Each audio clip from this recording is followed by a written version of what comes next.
andonitas. Os andonitas, né, que são de Andon e Fonta, de 1 milhão de anos atrás, as 6 raças sanjiques, que não deixam de ser andonitas modificados, né? A vermelha, a amarela, a verde, a azul e a laranja, e a índigo. E aí nós temos os noditas, né, que decorrem daqueles 100 assessores do príncipe Caligastia, que depois uma boa parte deles, então, se rebelou junto com ele, e como perderam a imortalidade, eles passaram a se multiplicar. Também, né, se a gente for olhar, tem muito a ver com os andonitas de Andon e Fonta, porque é deles que foi abstraído na época, né, o plasma vital para que eles fossem construídos. E os adamitas, então, que é a raça violeta, a raça de Adão e Eva. Nós hoje vamos falar novamente dos anditas, assim como semana passada, que são os noditas mais os adamitas, né? Noditas, do povo de Nod, né, que é do príncipe rebelado. Os adamitas, então, que são de Adão e Eva. Então, esses dois foram criar, as duas, né, foram se fundindo e foram criando, se miscigenando e formaram a raça andita, que foi uma das raças que tinha o maior sangue adâmico e, ao mesmo tempo, também traziam alguma coisa, né, por esses seres que foram feitos com plasma andonita, mas também eram elevados. Tu não mudou a tela ainda, né? Tá mudando? Sim, eu estou mudando. Ah, pois é, não está passando. O que tu está vendo aí? O primeiro slide ainda, o César também colocou. Eu achei que tu estivesse só conversando ainda, por isso que eu não... Não. Não estou vendo isso aqui? Não? Deixa eu ver. Deixa eu estopar.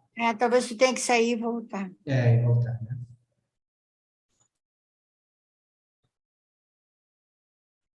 Isso. Estão enxergando esse aqui? Agora mudou. Tá. É que esse que eu já falei. Ok, agora sim.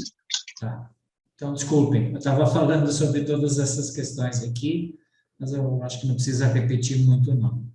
Então, os anditas são, na realidade, uma mistura entre os anditas, dos noditas e adamitas. Os noditas, então, a raça oriunda dos rebeldes do Conselho do Príncipe, e os adamitas, descendentes da raça de Adão e Eva. Um pequeno resumo introdutório, porque nós estamos falando desta parte aqui. O homem azul europeu, por si só, não alcançou grande civilização cultural, mas ele proveu a base biológica, né, para aquilo que nós chamamos hoje de raça branca. A gente já vai vendo um pouquinho mais sobre isso. Então, principalmente por essa mistura, né, do sangue violeta que vinha desses invasores anditas, né, uma mistura, então, da raça adâmica e nodita, tendo sido uma raça capaz de atingir uma civilização dinâmica por possuir o sangue violeta, então, trazendo este gene, né, evoluído, que fazia com que eles também tivessem cérebros mais pensantes e fossem mais fortes também. Os povos brancos modernos incorporam estas linhas sobreviventes da raça adâmica, através dos anditas, e tornam-se, então, ainda misturadas com as raças sanjiques, a vermelha, a amarela e, principalmente, a raça azul, que deu a base principal para que surgisse, então, esta raça branca que nós falamos hoje. Considere-se ainda um grande percentual da linhagem andonita original, que vem, né, eu diria, de todas as raças sanjiques e dos noditas iniciais, que também são dali, né? Nós já tínhamos falado sobre isso, tá? Nós conversamos um pouquinho sobre esses mapas, porque é aqui que aconteceu tudo. Os adamitas invadiram a região oeste, né, pelo norte, por todo o Mediterrâneo, e por 30 mil anos, aqui não está errado, 30 mil anos fluíram também dessa região da Mesopotâmia, né, essa região aqui, aliás, aqui mais para cá, né, aqui assim, aqui não está, nas próximas vai constar. E aí eles foram invadindo, tanto pelo norte aqui, pela Rússia, por esses planaltos, formando em boa parte esse povo aqui do norte, aqui, através do centro, né, pelas ilhas gregas, aqui no mar Egeu, né? E também subindo aqui pelo meio, e para o Egito aqui embaixo, então, principalmente porque era o primeiro lugar que eles encontravam, tá? Falamos que a raça azul se misturou com os neandertais também, formando o povo de Cro-Magnon, né? Então, os neandertais, junto com a raça azul, formaram o povo de Cro-Magnon, né? Que isso é só para demonstração, na realidade a gente não sabe se foi bem assim ou não, tá? Então, né, aqui a gente tem uma noção um pouquinho melhor do Vale do Eufrates, que é essa região aqui, né, onde é que foi o centro. Houve expansões tanto para o lado oriental como para o lado ocidental. Então, essa região aqui toda foi colonizada, principalmente dominada pelos anditas, que andaram por tudo aqui, tá? Aqui eu vou passar um pouco mais rápido, porque já foi apresentado na semana passada. Nós falamos das mudanças climatológicas, geológicas, né? O deserto do Saara era um pasto verde ainda, com pastores, enquanto chovia ali, mas depois, com a elevação do Mediterrâneo, foi engolfado também, ficou na altura do Oceano Atlântico, e também a subida, provavelmente, dessas montanhas ali do Atlas, atrás de Marrocos, então fez com que as chuvas não entrassem mais ali e fossem mais para o norte, para a região da Europa, e criando daí a Floresta Negra, né, a Floresta dos Alpes, fazendo com que o povo também tinha que ficar mais à beira dos rios e do litoral, tá? Falamos também da migração do povo do Saara.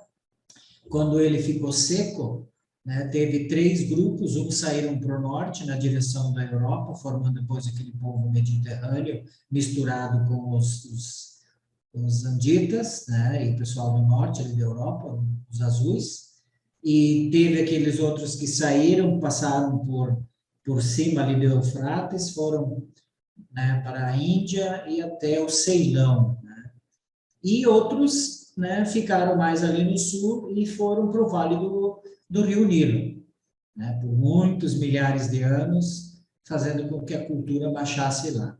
Aqui eu tinha algumas direções do vento, né, que as chuvas não entravam mais na África, e sim elas começaram a ir para o norte, empurrando, inclusive, a última era glacial de volta, né? Também nessa época emergiu a Dinamarca, tá? Aqui está a Dinamarca, e também houve a separação da Grã-Bretanha aqui do continente, que ela tinha uma ligação aqui, tá?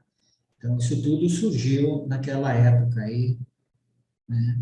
Aqui, a invasão das levas anditas, né, que eu falei, elas vinham bastante aqui do Mar Cáspio, aqui do Cáucaso, eles entravam aqui e invadiam aqui essas planícies pelo norte, né, aqui nessa região, tanto é que muito tempo a Dinamarca foi o lugar onde que eles ficavam sitiados para atacar para o sul, né,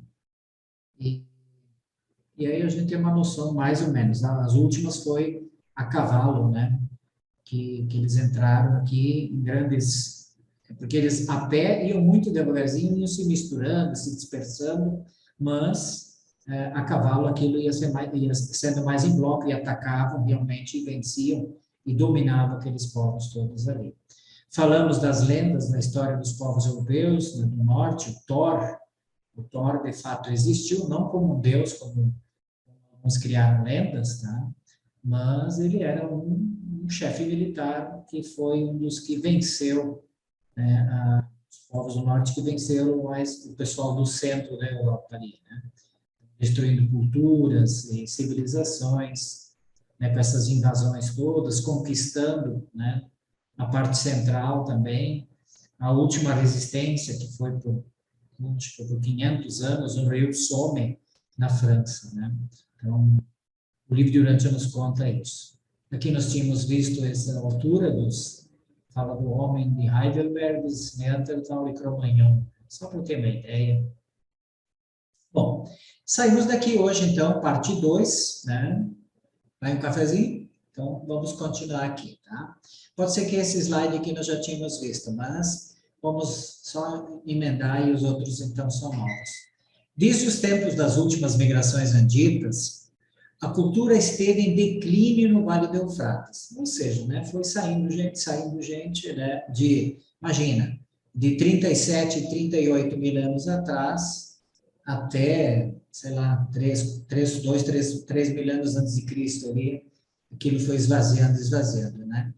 E uma grande parte, então, desse pessoal se deslocou para o Vale do Nilo, né? O Egito tornou-se o sucessor da Mesopotâmia como onde é que ficava a civilização mais avançada do planeta.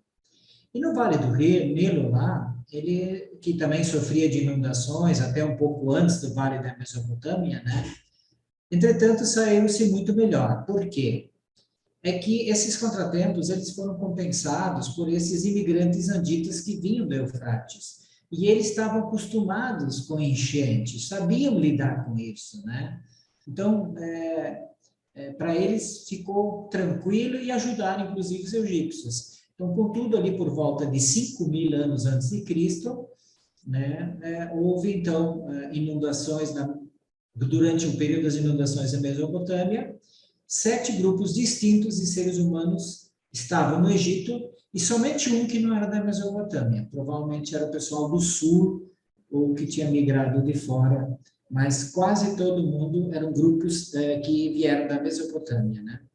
Então, quando ocorreu esse último êxodo do Vale do Eufrates, o Egito foi afortunado em receber os mais hábeis artistas e artesãos. Esses artesãos anditas sentiram-se em casa, pois estavam, como já tinha falado, acostumados com inundações, irrigações, estações secas da vida ribeirinha.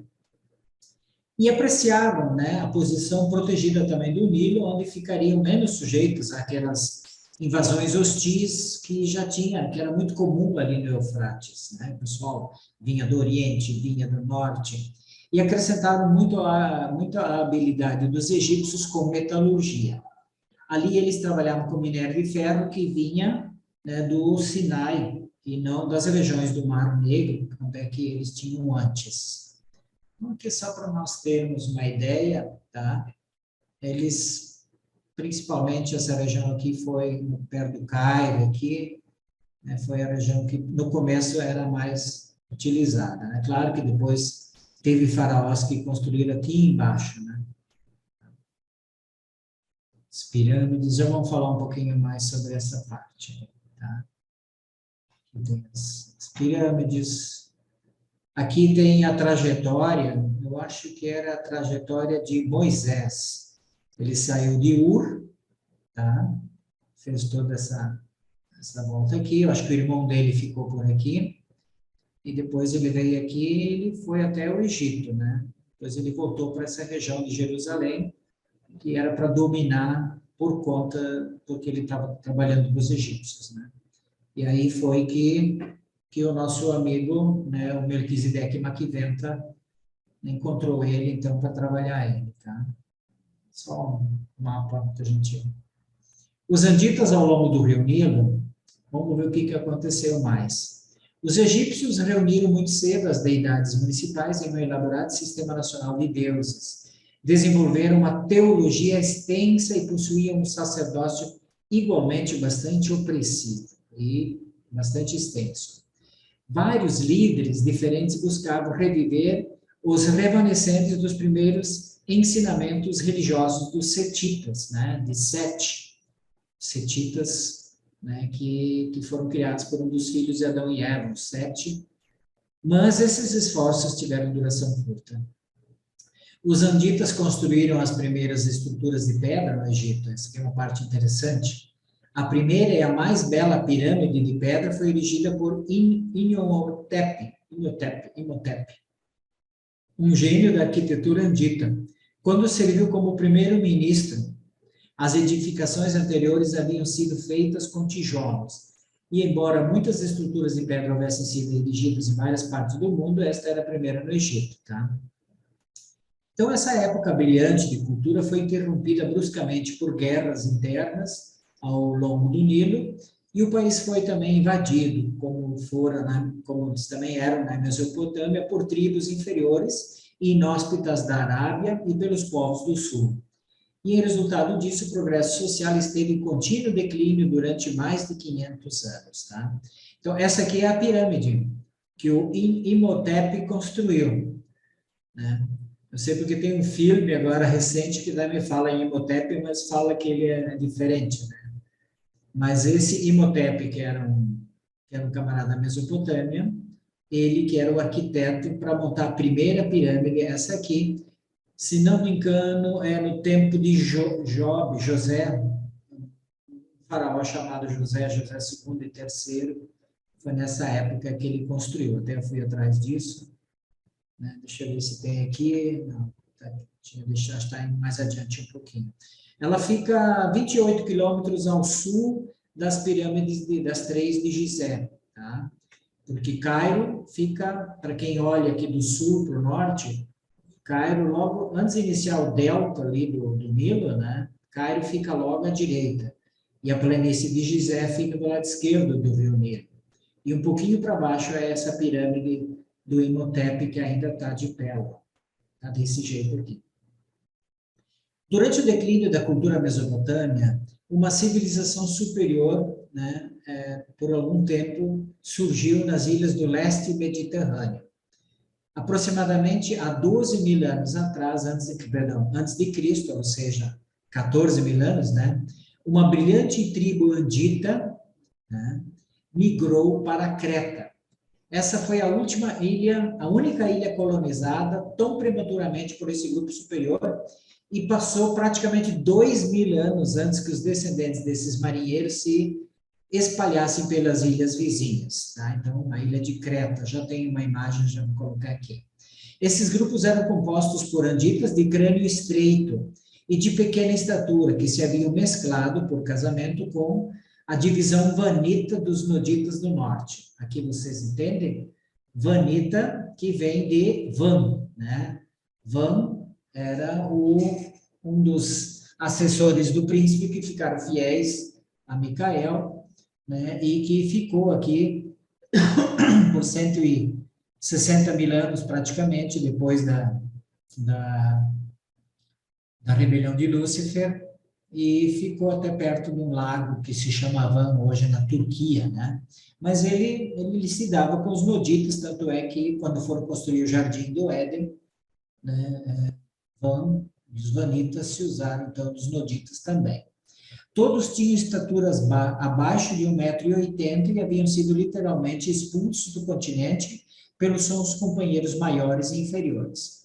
Estes imigrantes em Creta eram altamente hábeis em tecelagem, metalurgia, cerâmica, encanamentos e uso de pedra como material de construção. Faziam uso da escrita e continuaram como pastores e agricultores. Olha só que interessante, né? A nossa ciência ainda não tem registros de escritas de 14 mil anos atrás. O livro de Urântia nos conta que eles já faziam uso da escrita. Isso eles devem ter herdado muito da Lamátia, né? Que já tinha tudo isso aí. Só que depois se perdeu. Mas eles devem ter ido passando uns para os outros, alguma coisa, né? Depois foi reforçado por Adão e Eva, né? Pelos adamitas, e assim foi indo. Bom, quase 2 mil anos depois da colonização de Creta, um grupo dos descendentes de Adamson, vocês lembram quem é Adamson, né? Adamson era o filho mais velho de Adão e Eva, que acabou depois casando com Rata, né? Que é do povo nodita, uma princesa do povo nodita. Então, Adamson, que foi assim da linhagem mais pura, praticamente, de Adão e Eva, porque foi o primeiro filho do primeiro jardim, inclusive, né? E foi um dos que ficou. E a esposa dele, e talvez os filhos, alguns, né, acabaram voltando, né, para a sede do nosso sistema, quando os Melquisedeques fizeram a proposta, quem queria ir, quem queria ficar, né? Então, vocês lembram que, junto com as crianças, deu mais ou menos 80% dos descendentes de Adão e Eva foram-se, né? Mas Adamson foi um dos que ficou. Então, esses descendentes de Adamson, de estatura elevada, chegaram à Grécia pelas ilhas do norte, vindo quase que diretamente do seu lar nos planaltos da Mesopotâmia. Esses progenitores dos gregos foram levados para o Ocidente por Sato. Então, os reveladores nos dizem isso, um descendente direto de Adamson e de Hata. Então, esse Sato é um descendente de Adamson e Hata e que levou o pessoal lá. Então, aqui vocês vão ver aqueles gregos lindos e maravilhosos, da onde que saíram.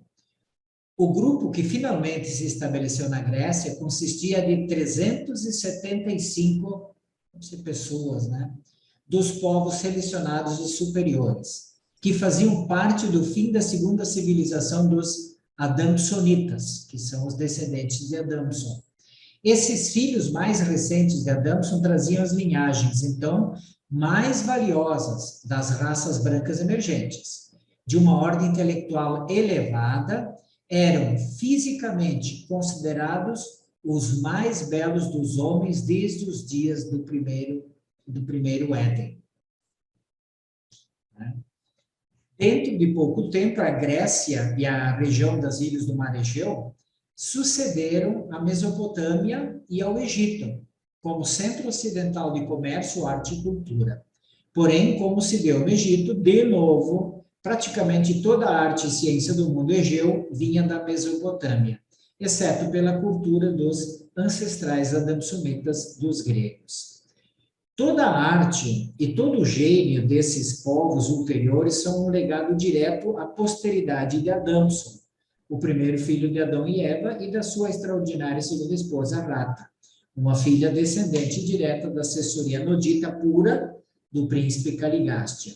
Não é de admirar-se, né, vendo as suas tradições mitológicas, que os gregos descendiam diretamente dos deuses de seres supra-humanos. É interessante isso, né?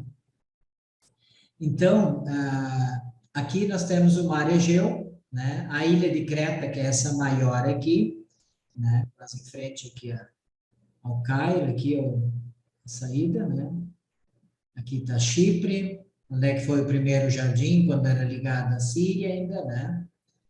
Então, e aqui está o Lago de Van, tá? Que ainda hoje tem esse nome, Van, em função desse ser maravilhoso que, veja só, morou aqui no planeta por 460 mil anos, né? Que interessante isso, né? E esse pessoal, os adamsonitas e tudo, né? Os noditas, eles viviam muito nessa região aqui, né? Até eu peguei aqui é o Lago de Van, algumas imagens, olha que lindo. Então, se alguém viajar para a Turquia, está aí uma boa dica, conhecer o Lago de Van, onde é que viveram os adamsonitas e esse pessoal aí, os vanitas, né? Então, e aqui nós estamos falando agora da Grécia, das ilhas gregas. Vocês viram aqui que são um bocado de ilhas, acho que devem ser umas 2, 3 mil ilhas aqui, tá? E esses adamsonitas, então, provavelmente migraram daqui e entraram aqui pelas ilhas do norte e foram nessa região aqui, que é a Grécia hoje, né? E aqui os cretenses também, depois de 2.000 anos, começaram a se expandir aqui. A região do Egeu passou por 5 estágios culturais distintos, cada um menos espiritualizado que o anterior. E, em breve, a última era gloriosa da arte pereceu sob o peso dos medíocres descendentes rapidamente multiplicados dos escravos danubianos que haviam sido importados pelas gerações posteriores de gregos, tá? Então, o rio Danúbio, já vou mostrar para vocês, mas ele entra aqui no Mar Negro. Ele mais ou menos passa por aqui, vem lá da Alemanha, passa aqui pela Romênia, tal. E esse pessoal aqui superior, eles traziam escravos dessa região aqui, né, que eram mais baixinhos, que na realidade eram descendentes, né, principalmente mais puros, de Andon e Fonta, né, dos andonitas, tá? Durante essa idade, em Creta, o culto da mãe entre os descendentes de Caim atingiu seu auge. Lembra que Caim virou nodita, né? Esse culto glorificava Eva na adoração da grande mãe. As mães de Eva estavam em toda parte. as imagens de Eva, perdão. As imagens de Eva estavam por toda parte, porque o Caim, né, ele adorava a mãe dele, como ele acabou casando com uma mulher nodita, né, se tornando um príncipe nodita, ele cultivava. O que entrou aqui? Vocês estão me ouvindo, queridos? Vocês estão me escutando? Sim, estamos. Tá bom. Estava em dúvida aqui, porque o computador estava avisando que tinha problemas. As imagens, então, da Eva estavam por toda parte. Milhares de santuários públicos foram erigidos por toda a Creta, por toda a Ásia Menor, e esse culto, né, pela mãe, perdurou até os tempos de Cristo. Mais tarde até foi incorporado na religião primitiva do cristianismo, como glorificação e adoração para Maria, a mãe de Jesus, como é até hoje, né? Então, na realidade, né, na época os povos tinham muita coisa, a mãe de Deus, a mãe, né? Por volta de 6.500 anos antes de Cristo, ou seja, mais ou menos há 8.500 anos atrás, já havia ocorrido um grande declínio da herança espiritual dos anditas. Os descendentes de Adão encontravam-se extremamente dispersos e haviam sido virtualmente engolfados pelas raças humanas mais antigas e mais numerosas. E essa decadência da civilização andita, junto com o desaparecimento dos seus padrões religiosos, deixou as condições deploráveis às raças espiritualmente empobrecidas do mundo. Tá? Aqui tem uma outra imagem também, né? Que a gente vê muito nome da Bíblia, Tessália, Tessalônica, né? Corinto, Jônia, Lídia, Cária, né? São nomes que aparecem bastante na Bíblia. Aqui essa região toda é do Mar Egeu, todas essas ilhas e a ilha de Creta aqui embaixo. Né? Lá por 5.000 anos antes de Cristo, as 3 linhagens mais puras dos descendentes de Adão estavam assim divididas. Os sumérios, que estavam logo ali no norte da Mesopotâmia. 2, outros foram para a parte norte da Europa, que é aquele pessoal que foi lá por cima e foi entrando, né, e se mesclando com a raça azul, que já era uma mistura entre amarelos, vermelhos, mas a maior parte azul, e também com os Neanderthal e os Cro-Magnon, né? E a terceira na Grécia. Então, essas eram as 3 linhagens mais puras que tinha, então, mais ou menos nessa época de 7.000 anos atrás, de sangue adâmico. Tá? Era uma mistura, mas eram as que mais tinham. Toda a Mesopotâmia deteriorava-se vagarosamente pela afluência das raças misturadas e mais escuras que se infiltravam vindo da Arábia, e vindo desses povos inferiores contribuiu ainda para os resíduos biológicos e culturais dos anditas, né, que se espalhavam cada vez mais. Tá? Se misturavam e, logicamente, iam para outros cantos. Nesta época, outra grande colônia da Mesopotâmia estabeleceu-se no Mediterrâneo, perto do local onde ulteriormente surgiu Cartago, formar-se-ia, né? Onde é que Cartago ia acontecer? Já vou mostrar onde é que é. E do norte da África, grandes números de anditas entraram na Espanha e mais tarde mesclaram-se na Suíça aos seus irmãos que anteriormente haviam ido para a Itália, vindos das ilhas do Mar Egeu. Tá? Então, esses gregos e tal, isso por fim criou a raça romana ali também. Né? Quando o Egito seguiu a Mesopotâmia em declínio cultural, muitas das famílias mais capacitadas, né, fugiram para Creta, lá do Egito, e mais tarde para a Grécia, incrementando assim grandemente essa civilização já avançada. Se vocês vão ler depois os documentos 96, 97, 98, que fala sobre as religiões, vocês vão ver quanto foi interessante, né, este povo, principalmente os gregos, né, e como eles interferiram e até hoje, né, nos afetam, né. Cartago é aqui, pessoal, né, aqui nessa pontinha, né, sempre foi uma briga aí, esse pessoal com o pessoal da Itália, né, por causa da Sicília, né, aqui também tem cidades.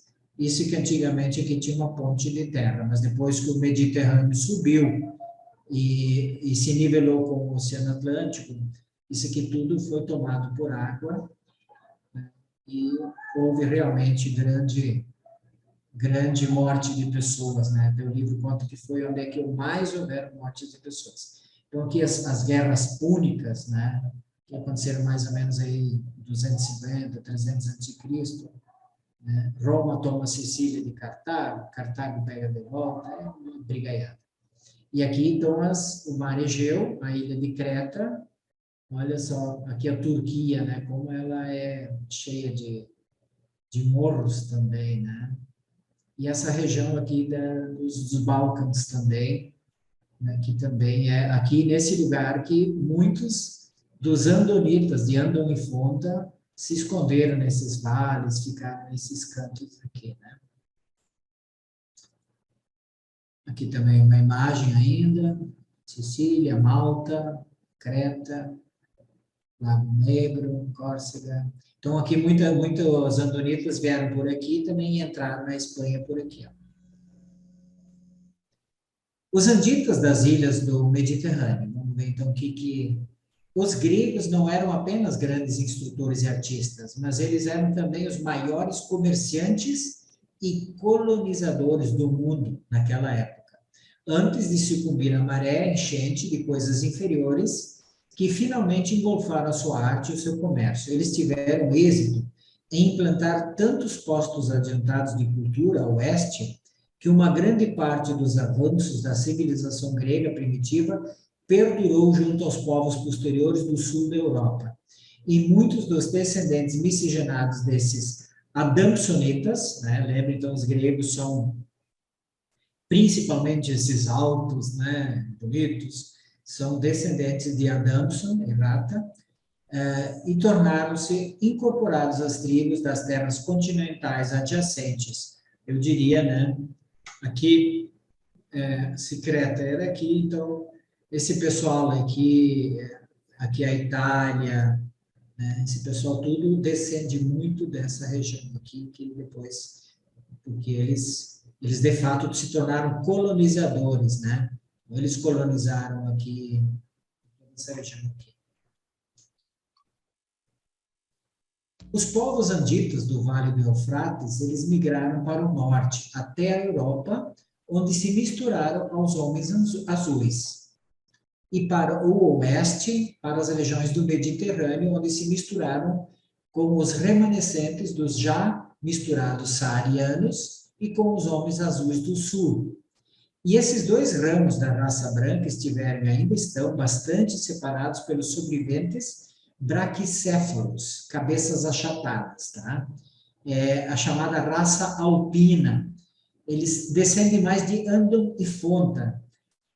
Até, acho que na semana passada nós falamos, né? Andon e Fonta, que foram os andonitas, né? Qual é a raça que hoje ainda se assemelha a eles um pouco? São os esquimós. Tá? Os esquimós também têm a cabeça mais achatada. Mas vocês também podem ver que ali na Suíça, na Alemanha, tem dois tipos de alemães, né? Os altos, loiros, de cabeça comprida, né? E os mais baixinhos, de cabeça achatada. Então, esses são a raça alpina ali dos Alpes, desse pessoal que ficou por ali. Das tribos andonitas anteriores da montanha, que acabaram chamando assim, né? Que outrora haviam habitado essas regiões centrais. Esses descendentes de Andon estavam dispersos pela maior parte das regiões montanhosas da Europa Central e Sudeste, tá? É isso que eu falei agora há pouquinho. Eles foram frequentemente reforçados por aqueles que chegavam da Ásia Menor, né, que é a Turquia, região essa que ocuparam com uma força considerável antigamente, bem antes disso. Inclusive fala que os antigos hititas, né, eles eram originários diretamente da linhagem andonita, né, de Andon e Fonta, os hititas. As suas peles pálidas e as cabeças amplas, chatas, né, os braquicéfalos, eram típicas daquela raça. Os ancestrais de Abraão tinham essa linhagem. e ela contribuiu muito para a aparência fisionômica característica dos descendentes judeus até hoje. Posteriores, né, que ainda que tenha uma cultura e uma religião derivada dos anditas, falavam uma língua muito diferente. A sua língua era claramente andonita. Então, ali os hititas, que depois originaram os hebreus, os judeus, eles eram, né, biologicamente tinham mais sangue andonita, né, só que eles traziam a cultura andita, né? Então, por isso que fala aqui desse jeito. Até colocava aqui, por exemplo, aí começa agora a falar dos andonitas danubianos, né? Então, Andon e Fonta, esse pessoal também ficou instalado por ele. As tribos que moravam em casas erigidas sobre pilotes ou em pranchas de troncos sobre os lagos da Itália, da Suíça e do sul da Europa eram os postos avançados das migrações africanas, egeanas, né, do Egeu, e mais especialmente os danubianos, né, do rio Danúbio. Vamos falar um pouquinho sobre os andonitas danubianos, então, tá? Aqui tem um mapa do rio Danúbio, olha só, ele nasce aqui na Alemanha e vai cortando tudo até desembocar aqui no Black Sea, o Mar Negro, né?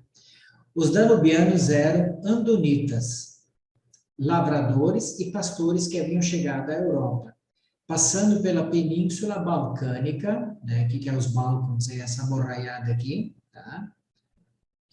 Que tem a Itália, mas aqui do outro lado do mar, desse mar aqui, tá? E eles faziam cerâmica, cultivavam a terra, preferindo viver nos vales. A colônia danubiana mais ao norte foi a de Liege, na Bélgica. Então, o máximo que eles chegaram foi aqui perto da Bélgica, né? Teve uma colônia deles, tá? Essas tribos deterioraram-se rapidamente ao afastar-se do centro e a fonte da sua cultura. Um produto dessas primeiras colônias é a cerâmica de melhor qualidade.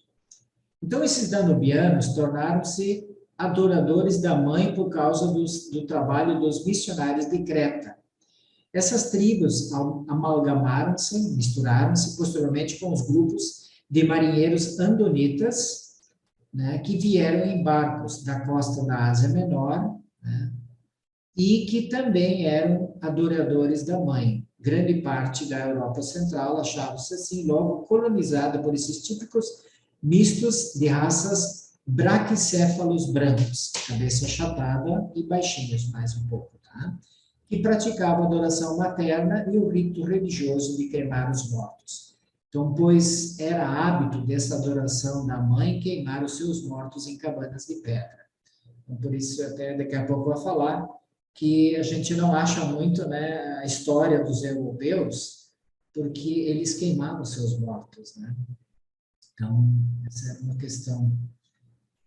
E agora nós já estamos indo mais para quase para os finalmente, né? Que horas são? Está cedo ainda, nossa, nem 9 horas não são, vai dar para discutir bastante hoje. As 3 raças brancas, então, né? As combinações raciais da Europa, ao final das migrações anditas, podem ser generalizadas em 3 raças brancas, assim divididas, tá? Isso hoje em dia vocês não percebem mais, mas a gente conversando aqui, vocês vão entender um pouquinho, tá? Então, a primeira delas que fala é da raça branca do norte, tá? Então, essa raça chamada nórdica consistiu primariamente do homem azul mais o andita. O andita é aquele que invadiu, tá? Que era uma mistura dos adamitas com os noditas. Mas também trazia uma quantidade considerável de sangue andonita, Andon e Fonta, tá? Que é os cabecinhas chatas lá, os mais antigos. E junto, quantidades menores de sangue sanjique vermelho e amarelo. Foi o que nós já tínhamos comentado antes. Então, essa raça branca do norte, assim, incorporou essas 4 entre as linhagens humanas mais desejáveis, tá? Que seriam 4 né, linhas 3 linhas sanjiques primárias, amarela, vermelha e principalmente azul, e os anditas, tinha também né, o sangue dos noditas e dos adamitas, tá? Então, a raça branca do norte se incorporou, essas 4 entre as linhagens humanas mais desejáveis, contudo, sua maior herança proveio do homem azul. O nórdico típico, primitivo, era dolicocéfalo, alto e louro. O dolicocéfalo é cabeça estreita e comprida, tá? O braquicéfalo é o cabeça mais chata. E o mesocéfalo é mais redondo, tá? Tem um meio termo desses dois. Mas esses homens nórdicos, eles tinham mais essa característica de um crânio mais comprido e mais estreito. Contudo, já há muito tempo essa raça tornou-se profundamente mesclada e todas as ramificações dos povos brancos, né? A cultura primitiva da Europa, que foi encontrada pelos invasores nórdicos, era a dos danubianos, né? Em retrocesso misturado ao homem azul. As culturas nórdico e dinamarquesa e danubiano-andonita encontraram-se no Reno e amalgamaram-se, misturaram-se ali, como é testemunhado pela existência de 2 grupos raciais da Alemanha hoje. Então, na Alemanha hoje vocês vão encontrar pessoas altas, com cabeças estreitas, e vocês vão encontrar pessoas baixas, com cabeças mais chatas. Eu vejo isso muito claramente aqui na minha região, tá? Então, tem exatamente esses 2 tipos, assim, claro que eles já se misturaram, então já está tudo meio termo, né?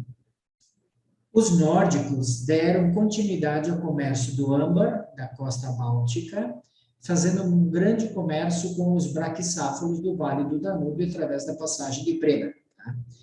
Aqui do Vale do Danúbio, até hoje, essas pessoas, elas trabalham muito com a terra, né? Até recentemente, boto 2, 3 anos, eu fui fazer uma visita para uma colônia de alemães, não sei se algum de vocês conhece, Entre Rios, que fica ali perto de Guarapuava, no Paraná. Esse pessoal veio para cá no século passado, acho que foi fugindo da Segunda Guerra Mundial. E aí eu fui para lá e fiquei uma semana lá, né? Eles são danubianos, eles falam a língua dessa região ali embaixo, que é uma língua que é quase um dialeto, que eu entendo algum dialeto alemão, mas esse eu praticamente não entendo, é o Schwäbisch, né, que é bem do Danúbio ali. E aí lá eu assisti alguns filmes onde é que eles contavam que os parentes imigrantes deles, todos eles trabalhavam ali no Danúbio e iam cultivando terra e aquilo, só que aquilo ia embora, né? Até quase o Mar Morto lá. E quando houve a Segunda Guerra Mundial, ali os russos, né, teve alguns países ali que ficaram chamados países comunistas, eles saquearam as terras desses alemães que viviam ali, mas falavam esse alemão, o dialeto deles, e muitos deles, milhares, não sei se não chegou a milhões, foram levados, né, bem para o norte do frio lá da Rússia, para a Sibéria, e assassinados, né? Foi terrível. E daquele grupo veio um grupo para cá, para o Brasil, que se instalou em Entre Rios, perto de Guarapuava, no Paraná, e contava essa história. Mas, quando eu li essa parte aqui do livro Durante, eu me lembrei logo dos nossos amigos lá de Entre Rios, né? Que são do Rio Danúbio. Interessante isso. Bom, então, esse contato extenso com os danubianos, a passagem de Brema, né? Vamos falar da passagem de Brema. Essa passagem de Brema, eu pensei, vou dar uma olhada onde é que é isso, porque aqui você sabe que tem os Alpes, né? Que começa aqui, praticamente no litoral, entre a França e a Itália, passa por toda a Suíça, e esses Alpes vão seguindo aqui, né? E aqui, realmente, são montanhas de 3, 4, 5 mil metros de altitude, né? Então, já vou mostrar para vocês. Então, esse pessoal do norte vinha fazer comércio com o pessoal do sul por esse passo aqui, Brenner Pass, né? Interessante isso. Aqui, Schweizerland, Suíça, Eslovênia, Croácia, Bósnia, né? Tchecoslováquia, Germânia, né? Assim por dentro, França. Bom, então esse contato extenso com os danubianos conduziu os nórdicos ao culto da mãe. Durante vários milhares de anos, a cremação dos mortos foi quase universal também aqui na Escandinávia, tá? Porque os danubianos que estavam aqui, eles negociavam muito, eles acabaram levando essa cultura da mãe também aqui para a Escandinávia e acabavam, então, queimando os corpos, né? Isso explica por que os restos mortais das raças brancas mais primitivas, embora enterrados em toda a Europa, não são encontráveis. Apenas o são as suas cinzas em urnas de pedra e argila. Olha só que interessante. Esses homens brancos também construíram habitações, nunca viveram em cavernas. E, novamente, isso explica porque há tão pouca evidência da cultura primitiva do homem branco, porque eles construíam, né, coisas com madeira e tal, né? Embora a do tipo cro-magnoniano, tá? Lembram que a mistura da raça azul, tá? Sanjique azul, com o Neandertal, formou o homem de Cro-Magnon. E esse antecedente dele, tá? Que era anterior a eles, está bem conservado nas cavernas e grutas, onde ficou seguramente selado. Porque a gente vê, de vez em quando, os pesquisadores e cientistas europeus encontrar o Cro-Magnon, e até tem bastante literatura sobre isso, nas cavernas na Europa. De qualquer modo, houve no norte da Europa, algum dia, uma cultura primitiva dos retrógrados danubianos e do homem azul, em seguida aquela que era de um homem branco, a qual apareceu subitamente e era bastante superior. Então, o homem branco realmente vem dessa mistura andita com esse povo todo daqui. De uma hora apareceu isso. Esse aqui é o Passo de Brenner, tá? Que fica entre as montanhas. Aqui vem o norte para o sul, que é a Itália, a Áustria, aqui na Áustria e na Itália, aqui que é o Passo, tá? E aqui, olha só que bonito, né? Aqui tem os Alpes. Então, hoje é um vale, né? Todo ele, né? Tem estradas, olha os trens, né?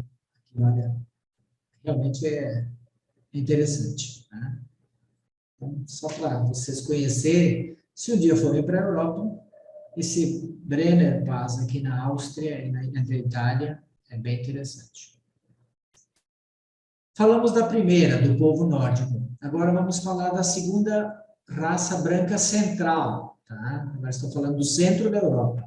Embora esse grupo inclua o sangue do homem azul, do amarelo e dos anditas, é predominantemente andonita. Esse povo é braquicéfalo, moreno e atarracado.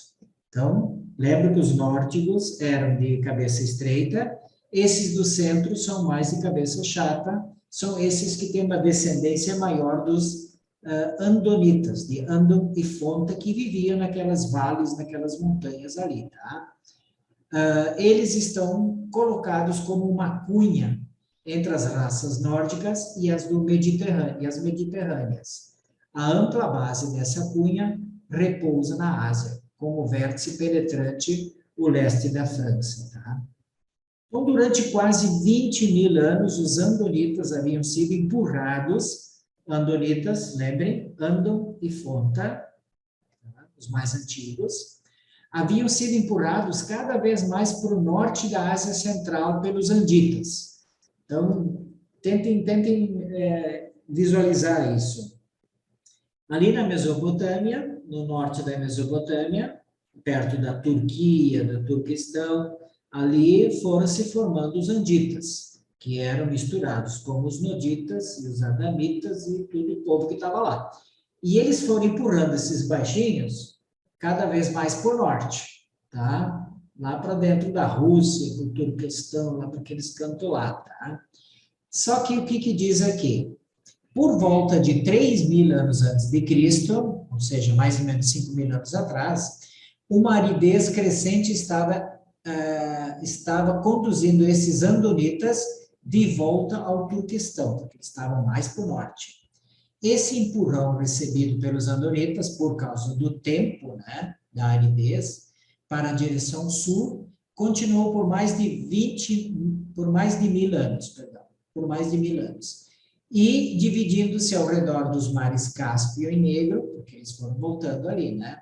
Eles penetraram na Europa pelos caminhos dos Balcãs, aquela amorraiada ali, perto da Turquia, Croácia, e da Ucrânia. Opa, até a Ucrânia apareceu aqui, tá? Então, ali por dentro ali, porque ali vocês têm que imaginar que tem os montes Urais também, que são 3, 4 mil quilômetros, uma cadeia montanha, que também é uma divisória natural que não é tão fácil de você transpor. Tá?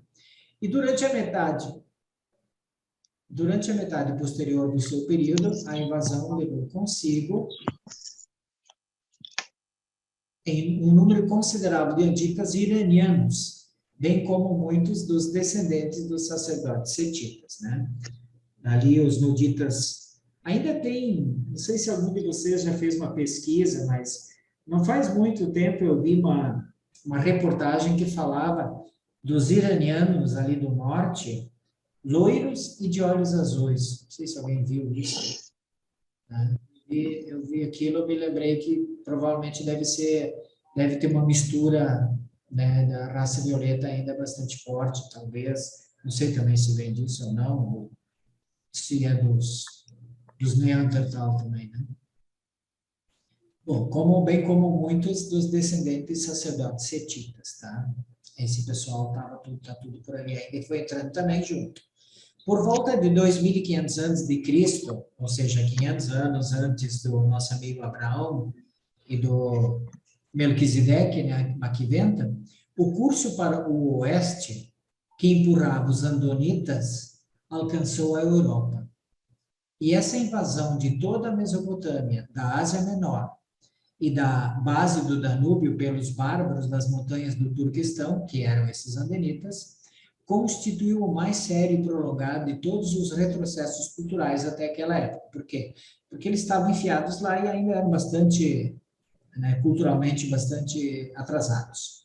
Esses invasores definitivamente andonizaram o caráter das raças centro-europeias, as quais permaneceram, desde então, caracteristicamente alpinas. Então, esse é o povo alpino, né, que está ali desde 2.500, 3.000 a.C., foi uma última leva desse povo todo para lá. Nós vimos, né, as 3 raças brancas, nós vimos o número 1, que é dos nórdicos, nós vimos a número 2, que é do centro, agora nós vamos ver a raça branca do sul, que é do Mediterrâneo. Essa raça morena mediterrânea consistiu em uma combinação dos anditas com os homens azuis, com um pouco menos de sangue andonita do que o norte. Esse grupo também absorveu uma considerável quantidade de sangue sanjique secundário, que é provavelmente dos saarianos, né, que é o pessoal da África. Em épocas posteriores, esta divisão sulina da raça branca recebeu uma infusão de fortes elementos anditas vindos do leste do Mediterrâneo. As regiões costeiras do Mediterrâneo, todavia, não foram permeadas pelos anditas até os tempos das grandes invasões nômades de 2.500 a.C. O comércio e o tráfego por terra foram quase suspensos durante essas invasões nômades das regiões do Mediterrâneo do Leste. E essa interferência nas viagens terrestres trouxe um grande avanço, né, do comércio marítimo. Então, o comércio do Mediterrâneo por via marítima estava em plena atividade. Há cerca de 4.500 anos, ou seja, 2.500 a.C. E esse desenvolvimento do tráfego marítimo resultou em uma expansão súbita dos descendentes dos anditas por todo o território costeiro da bacia do Mediterrâneo. Então, esse aqui eu fui atrás, achei aqui, claro, esses são modelos, né, muito chiques, né? Mas esse aqui seria mais ou menos um pouquinho mais morenos do Mediterrâneo, a raça branca do sul, tá? Mas não vou atrás disso, né? Eu não consegui achar do norte e do centro, né? Essas misturas raciais constituíram a base da raça do sul da Europa, a mais miscigenada de todas. E desde essa época, essa raça tem sido submetida ainda a outras miscigenações, sobretudo com os povos anditas, azul, amarelos da Arábia. Essa raça mediterrânea é, na realidade, tão livremente mesclada com os povos vizinhos, a ponto de ser visualmente indiscernível como um tipo separado, mas os seus membros, em geral, são de estatura baixa e de cabeça alongada e morenos.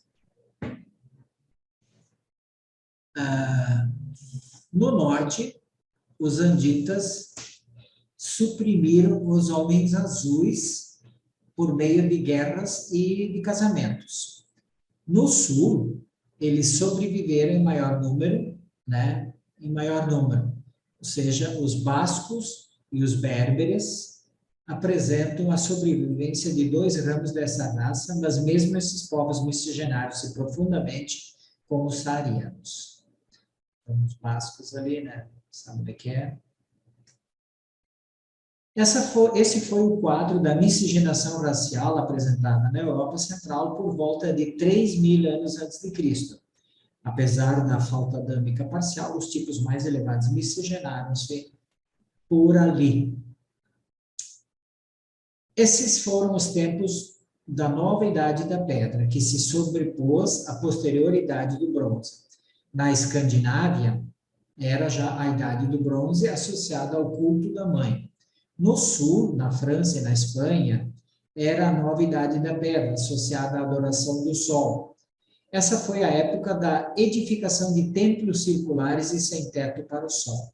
As raças brancas europeias eram de construtores de muita atividade, que se deliciavam em levantar grandes pedras como memoriais ao sol, como fizeram posteriormente os seus descendentes em Stonehenge.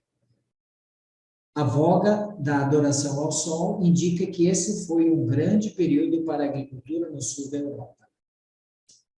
As superstições dessa era de adoração do sol, relativamente recente, ainda perduram junto aos povos da Bretanha, embora já tenham sido cristalizados há mais de 1.500 anos.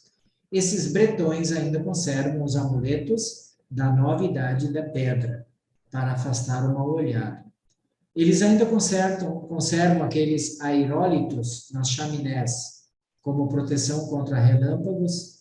E aqui fala também que os bretões nunca se mesclaram muito com os nórdicos escandinavos. Eles são sobreviventes dos habitantes andonitas originais, na Europa Ocidental, misturados ao sangue mediterrâneo. Deve ser por isso que os ingleses são um pouco mais baixinhos lá. Então, aqui até peguei algumas imagens, né, dessa época. Stonehenge, em metal, a deusa mãe, aqui no centro, né? A sua representação e significando nas diferentes regiões. Então, aqui os cristãos com Maria. Começou com Eva, né? As 3 raças brancas, todavia, é uma falácia presumir classificar os povos brancos como sendo nórdicos, alpinos ou mediterrâneos. Houve uma mesclagem tão geral, forte e intensa demais para permitir tais agrupamentos. Hoje em dia, gente, não dá para mais diferenciar praticamente. Em um dado momento, houve uma divisão bastante bem definida na raça branca nesses tipos, mas desde então ocorreu uma intermiscigenação bastante propagada, passando a não ser mais possível identificar essas diferenciações em qualquer natureza, com qualquer clareza.